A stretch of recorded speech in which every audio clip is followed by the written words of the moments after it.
welcome to another week's reading vlog. This week I have lots of loose ends to tie up as I have got 4 books left to finish for Whateverthon, which ends this Wednesday, so have got lots of little bits to tie up and finish off to make sure I complete all of my goals of 15 books for the month of June. I plan to start with Blackwing's Beating this evening. I have about half of this left, I believe, maybe a little bit less. I'm not quite sure where I'm up to, which I'm really enjoying, and I don't think I've actually shared any of my thoughts for yet. So this is a YA fantasy about a pair of siblings, twins actually, Kylie and Bryson, who live in a world in which falconry is a very important part of their culture, and many of the businesses and careers of the individuals are based around falconry itself. Our main characters undertake a quest in this story to try and find the fabled ghost eagle, which is a bird with legendary capabilities and quite the reputation, but it's notoriously very difficult to get hold of. So they need to utilise all of their skills in order to get hold of this bird and save Bryson's boyfriend from paying a very unobtainable debt. So Kylie has all of the natural talent of the pair, and she is the one who has the gifts to probably get hold of this eagle, whereas Bryson is the one who desperately wants to please everyone and wants to be accomplished and is very intrigued with falconry. He finds it a big part of his life on account of his upbringing where his father prized falconry, whereas Kylie sees it all as much more of a business opportunity really, and is just out to protect her brother. So it's a lovely YA story, as I said. It's quite easy to read. It's not the most challenging language. It's a fairly easy story to follow, and I'm therefore reading it quite quickly, so I'm confident I can get through the rest of that this evening. For the rest of the week, I have a couple of hours left of my audiobook of The Conductors by Nicole Glover, which I have been very much enjoying. I listened to another good chunk of this on Sunday on my drive home, but as I said, still have a couple of hours left to go of this one. This is a very intriguing book, lots of my favourite genres all mashed into one book, so I really look forward to seeing how this book concludes, and I will give you my thoughts on that one when I finish it, probably tomorrow. I also have the bulk of Bloodwitch to read. Now this is going to be the most challenging one to fit in. Hopefully Wednesday evening I can get through as much of this as I can, but I am really not convinced I'm going to get this one finished this month. This might have to roll over for the rest of the week, Thursday and Friday, and I won't have quite completed all my books on time, but I'll still have had a pretty good go at June's TBR of 15 books with some fairly chunky high fantasies thrown in there. I last evening finished off the other of my books that I had left to read, which was Retribution Rails by Erin Bowman. This is another YA book, this time a Western, which I very much enjoyed. I had loved the previous book in the series. It's kind of a companion book really, Vengeance Road. I think I enjoyed the first one slightly more. The second one did feel like a little bit of a repetition of the same format of story, which had worked very well in the first one, but it was less surprising. I did like the 2 main characters though, and I loved returning to that world.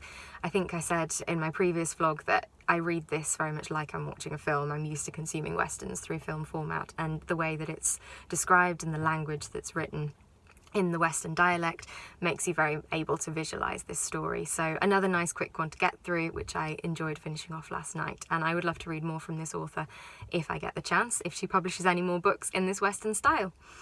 So that is you all up to date for now with my reading. I will try and let you know how I get on with the ending of Blackwing's Beating. I'll give you an update a little bit later on. So let's get to it. I just wanted to pop in with a quick update that I have just finished reading Blackwing's Beating by Alex London. I have really enjoyed this book. It was a really fast-paced read, thankfully a lot quicker than I anticipated it being. I think because it's a YA, it's much lighter reading than a lot of the heavy, intense fantasies that I've read this month, so I was able to get through it pretty quickly. And I really enjoyed the storyline as well. The plot mainly followed, as I said previously, the 2 siblings, Kylie and Bryson, and their falconry-inspired culture, which I found absolutely fascinating. It was a lovely twist on a fantasy book that I hadn't come across before and really enjoyed learning a little bit more about. I can appreciate this as an aspect that might put some people off this book, but I personally found it really interesting, and it wasn't particularly intense in its delivery. You didn't have to know anything about falconry to go into this book and enjoy it. Considering it was a book that I did read quite quickly, I really enjoyed the characters. I always find characters a very important part of books that I read, and I thought both Kylie and Bryson were really good and believable characters as well.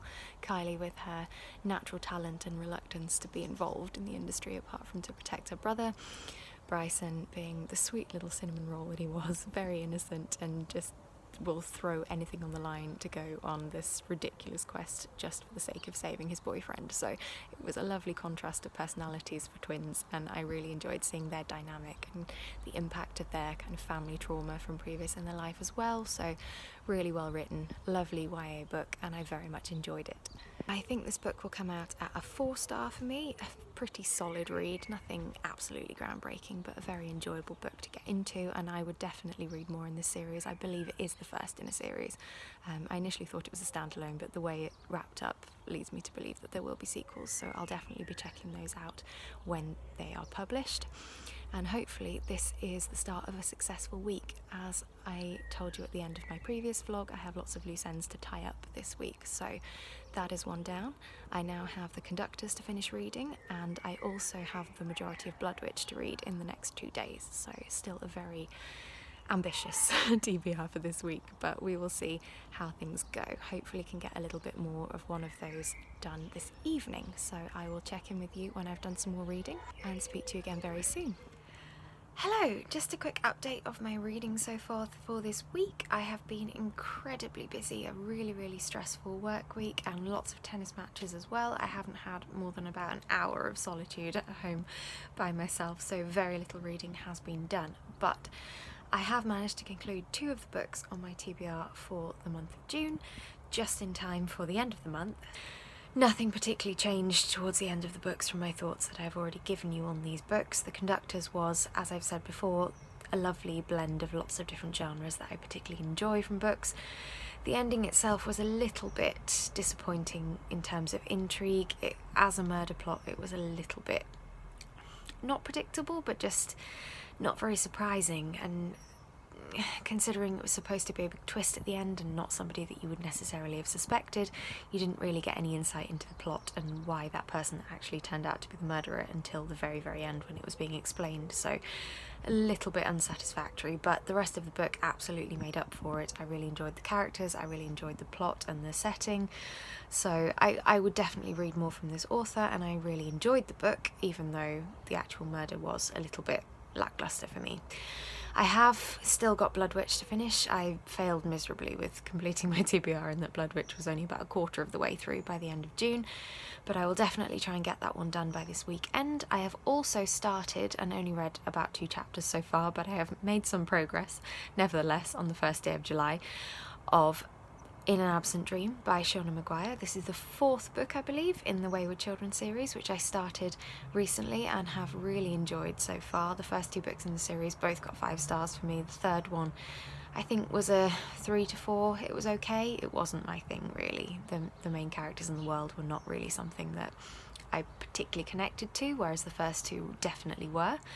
This 4th one follows the character of Lundy, who we meet in the first book as one of the teachers, and this is her backstory in the magical world that she ends up being embroiled in. So I'm really excited with this, and I have loved seeing the little glimpse of her backstory so far. She seems like a very relatable character for me, a slightly misfit child who's very bookish and very old before her time, shall we say, which definitely was me as a child too, so I can definitely relate to Lundy, and I'm excited to see how her world develops and her experiences come to shape the character that we meet in the earlier books. So that one will be the plan for the rest of the week, plus Bloodwitch, and then hopefully after that I will start one of my high fantasy picks for the rest of the month.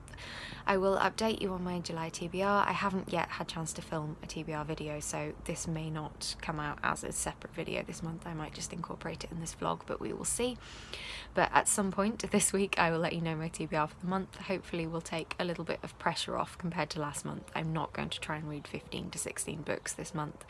I will probably aim for about 8 and then try and fit in a couple more. My average I think for this year has been around 10, so that will probably be about achievable, but we'll go for a few more big high fantasies and maybe some other genres as well this month, as I won't be trying to read exclusively high fantasy for a particular readathon.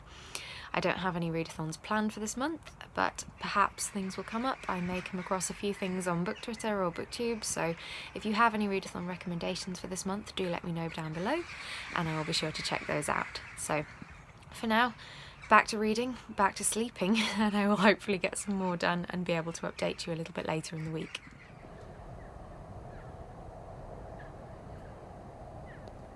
Hello, So, just a quick update to say I have finally finished reading Bloodwitch, and this book has been so frustrating. I'm really annoyed. So, just to update you on my thoughts, I think the word that springs to mind is confusing, and not in a sense that I didn't understand what was going on, just the whole way that the story is delivered, the whole approach to the book, and the world as a whole is just really confusing. I think I'm not alone in this opinion. Any other booktubers I've heard talking about this book recently have also been similarly confused. There's a few reasons I think are responsible for this. So first of all, the characters within the book all seem thoroughly confused as to what's going on as well.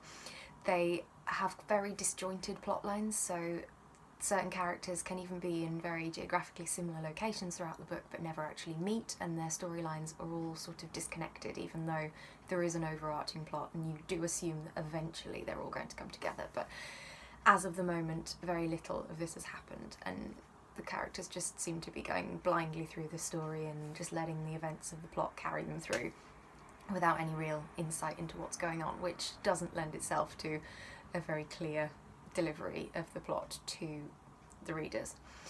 It's written as a very plot-driven book, but as I said, the plot isn't very clear. It doesn't really have much of a plot in a lot of places, and there's always this assumption that you remember every detail of what's happened before and no explanation is given for anything, even though a lot of the details might have gone completely over your head or have been referenced in the very beginning of the very first book, which was quite a way back, with this being now the third major book in the series, the fourth if you include the novella. So a little bit vague and disconnected and just not very clear to read. And I mean, this is coming from a person who reads an awful lot of very complex high fantasies. I'm used to difficult magic systems, complicated political plots and things like that. So I think I'm perfectly able to understand a book, and with this being kind of borderline between YA and adult as well, I was not expecting it to be this difficult to actually get some understanding of. I think that brings me to another problem that I had with this book. So it very much reads as YA. I was convinced this was a YA series from the start. The books have developed a little bit, they've become slightly more mature, but by and large you still would read them and think, yeah, this reads like a YA. But the content of the plot and some of the politics and things like that do come across as more adult based, so it's a little bit of a grey area between the two types of stories, and thus isn't very satisfying as either. So was frustrating, and even more frustrating are the characters. So several of these characters have the potential to be really in-depth, interesting, slightly morally grey in places characters, all things that I would really enjoy. All of them I could have loved, all of the main protagonists at least, but again, you don't get that depth, that deliverance of the characters that I would like. I personally like character-driven books. I'm much more interested in that than plot-driven or super action-based books. I like really thoroughly explored characters, and this one just did not deliver that. So certain of them, as I said, had a lot of potential, particularly Adrian in this particular book. He's the main protagonist, he is the Bloodwitch, so you'd assume that you're going to get to explore a lot more of his character, but you do to some extent, but not as much as I would like. And for the length of the book and the fact that we're now so far through the series, I was expecting a little bit more out of it and absolutely haven't got that. So a little bit frustrating from that perspective also.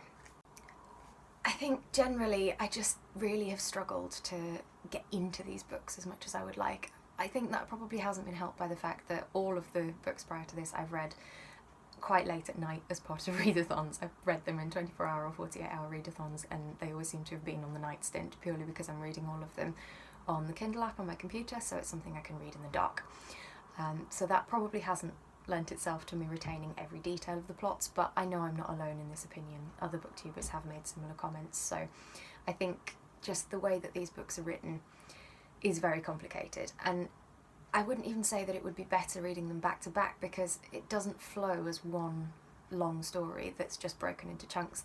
The storylines of the separate books all feel very disjointed. They're following characters that are vaguely referenced in each of the books, but each one follows its own subset of the plot, and it doesn't feel like it's an overarching plot that's just in different strands. It feels very segregated and just not very clear.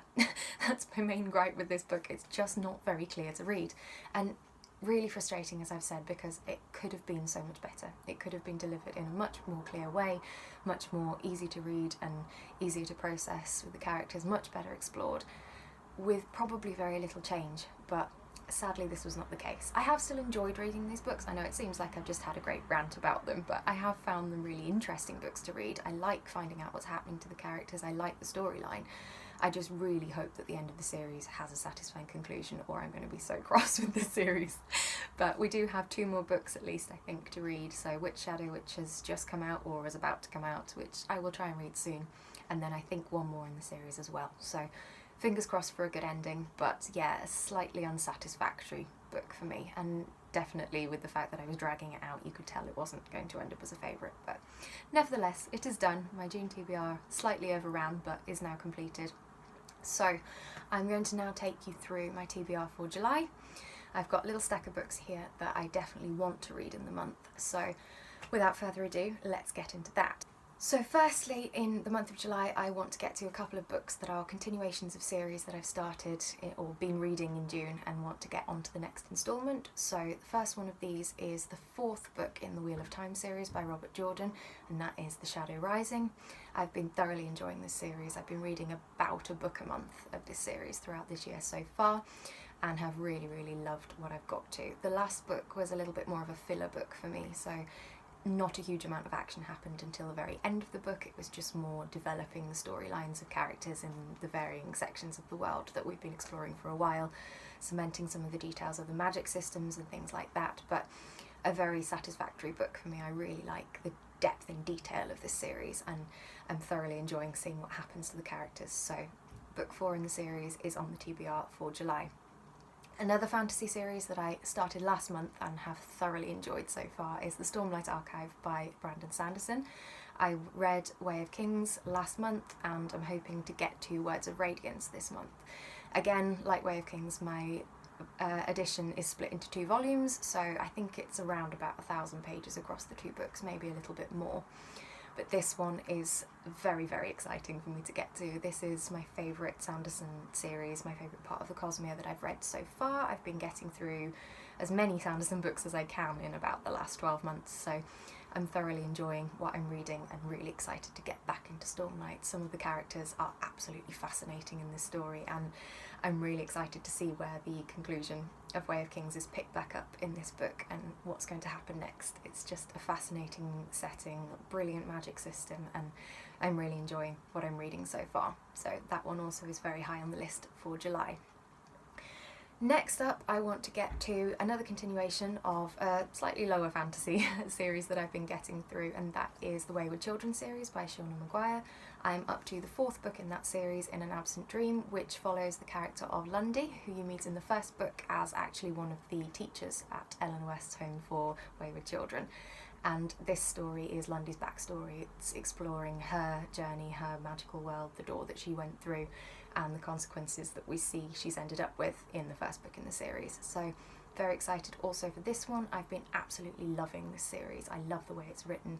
I love the whimsy. I love how much plot and character development is shoved into one tiny book. All of these books are around about 200 pages or less, yet so much happens, and I thoroughly enjoyed them. The 3rd one in the series I liked slightly less than the first 2. The first 2 were both 5 stars, so fingers crossed this one can revert to form of the earlier books and I end up with another 5-star too, or at least a high 4. I won't be too mad if it's only a 4.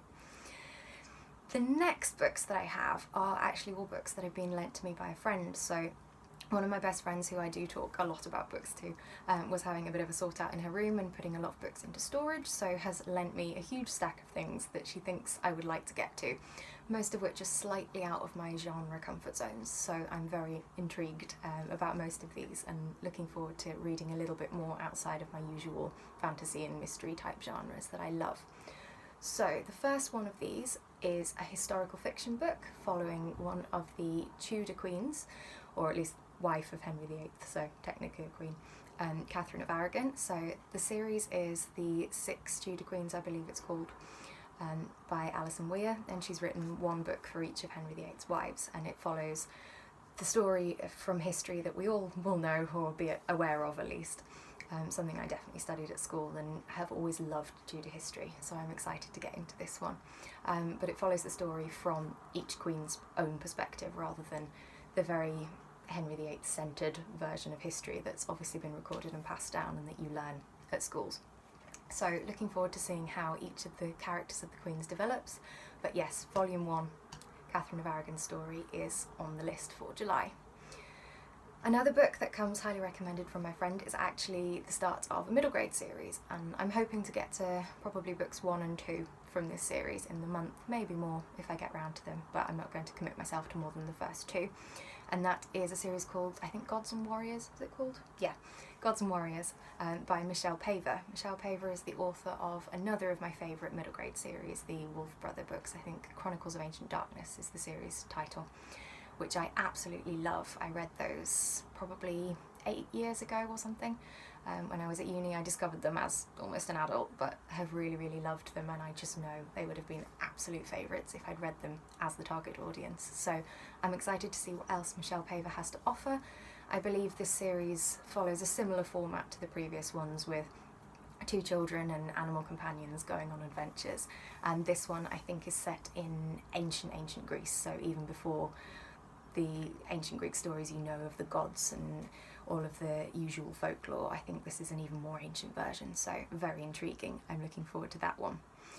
And then the final book on my selection for the books that my friend has lent me is a book called The Left-Handed Booksellers of London by Garth Nix. This is a book I know very, very little about. I think it's some sort of magical realism, some kind of parallel London. I'm not really sure. But my friend said it's very intriguing and thinks I will like it, so fingers crossed she is correct. Garth Nix, you may have heard as the author of the Sabriel, Lyriel, that series, which I've actually never read, but I've heard very good things about. So this one is an intriguing book. It's something that's a little bit more close to modern day events, and that's not an area of literature I tend to read very much of. I don't like things set in the present. Even the magical realism type books that I tend to read are more historical, so this is very different, but hopefully something I will really like, and a nice change in pace from some of the other books I'll be reading this month. So that is all the physical books I'm committed myself to in July so far. I will probably try and get to a couple more audiobooks. I have a couple of things on my Audible downloads. I've got, I think, King of Thorns by Mark Lawrence, another fantasy, a bit more of a grimdark one, but one that I very much enjoyed the first book in the series, so hopefully we'll love the second just as much. I also have Mythos by Stephen Fry, which I would love to get into. I really love books based on myths and legends, so hopefully can get into that one finally. I've had the book for over a year as a download and haven't listened to it yet. And perhaps something else. We'll see what else I get to. I'm setting myself a slightly easier TBR. I really overdid myself in June, so fewer books going on the physical TBR, but obviously we'll try and get to a few more than what I've actually listed in this video so far. I'm typically running at about 10 to 11 books as an average a month for this year, so I'm sure I'll squeeze a couple more in, especially if I get through the middle grades pretty quickly. I'll be able to read a few more as well, but we will see. So I think I'm going to leave this video here. Thank you very much for watching. Please give me a like if you've enjoyed what you've seen. Comment down below on any of the books that I've mentioned, anything else you'd like to discuss with me, any feedback on my channel, anything is always appreciated. And please consider subscribing if you'd like to see more content from me. I will see you again very soon for another video, so goodbye for now.